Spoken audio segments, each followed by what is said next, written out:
dẫu miên đời nhiều lời dối gian, ta vẫn mặc kệ thôi. Đã một ngày gọi là anh em, mãi mãi là anh em. Dù nghèo khó không nỡ bỏ rời nhau, dù giàu sang vẫn giữ nguyên chữ tình, vẫn một lòng mình là anh em, muôn kiếp là anh em. Dẫu chúng ta không cùng chung một dòng máu, nhưng đến với nhau đúng nghĩa gia đình. Xin một góc trong tim gác tên của người anh em, dù đời ra sao vẫn giữ một lời hứa. Và mỗi khi nào người anh em cần tôi sẽ đến bên không chút do dự.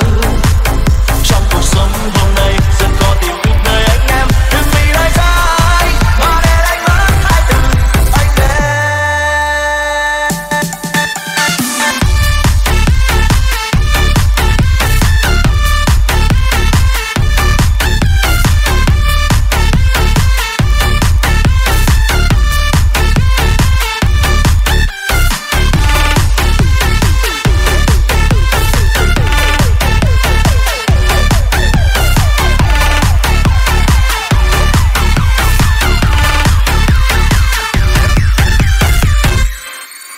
Dẫu miên đời nhiều lời dối gian, ta vẫn mặc kệ thôi.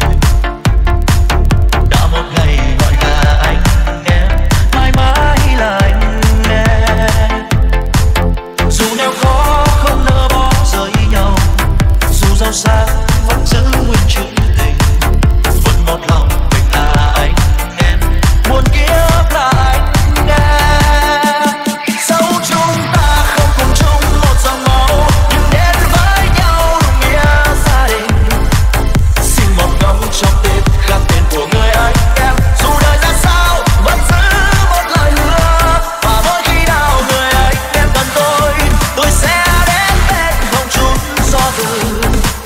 Trong cuộc sống hôm nay rất có tìm được